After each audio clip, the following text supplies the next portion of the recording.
Dito ng Cavite South, karagdagang inspirasyon din ang ibinunga sa District Music Team o DMT members ng kanilang pagdalo sa ginanap na tanging pagtitipon sa lokal ng Biga. Narito ang report ni kapatid na Annalou Rosales. Ang District Music Team may isang samahan sa loob ng Iglesia ni Cristo na binubuo ng mga may talento sa larangan ng musika. Sila ay may mahalagang papel sa pagpapatibay at pagbibigay inspirasyon sa mga kapatid sa pamamagitan ng pag-awit ng mga himno ng pagpupuri sa Diyos. Kaya bilang pagdiriwang sa kanilang ika-5 anibersaryo at para mas mapatatag ang mga membro ng District Music Team, isang tanging pagtitipon ang isinagawa sa lokal ng Biga, distrito ng Cavite South. Layunin po ng isinagawang tanging pagtitipon na ito na mapatatag ang mga may tungkulin po sa District Music Team dito po sa distrito ng Cavite South.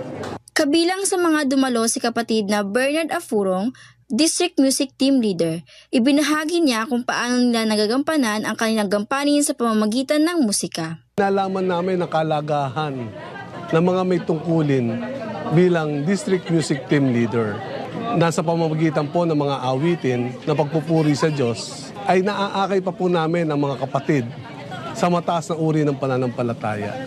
Kaya naman patuloy po naming pagsisikapan, patuloy pa po naming tutuparin ang aming mga ipinangakong tungkulin. Samantala, isang organista at membro ng District Choir si Hans Cruz mula sa lokal ng Zone 3 ay nagbahagi rin ng kanyang karanasan sa pagtitipon. Sa tanging pagtitipon na ito, marami kaming natutunan bilang kabilang sa District Music Team. Lalo na tumatak sa aking puso't isipan na aming tungkulin ay mailapit ang mga kapatid na maging mas matatag sa kanilang pananampalataya.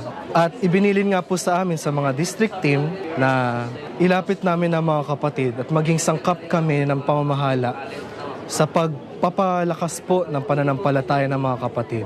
Dahil dito, ang mga kabilang sa District Music Team ay lalo pang magsisikap sa kanilang gampanin at patuloy na makikiisa sa lahat ng aktibidad ng Iglesia. Patuloy po kaming makikipagkaisa sa mga aktibidad na inilulunsad ng ating pamamahala. Upang sa ganun po, mabigyan po namin ng kasiyahan ang ating pamamahala, kaluwalhatian naman po sa ating Diyos.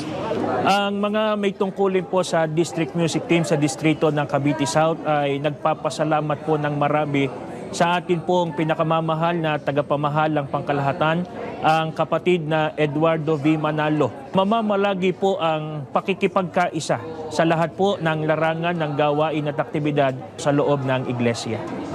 Ang tanging pagtitipon na ito ay hindi lamang nagbigay ng inspirasyon sa mga membro ng District Music Team, kundi lalo pang nagpatibay sa kanilang pananampalataya at dedikasyon sa kanilang gampanin.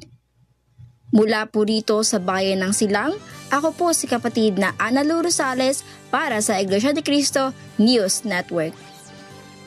Sa aming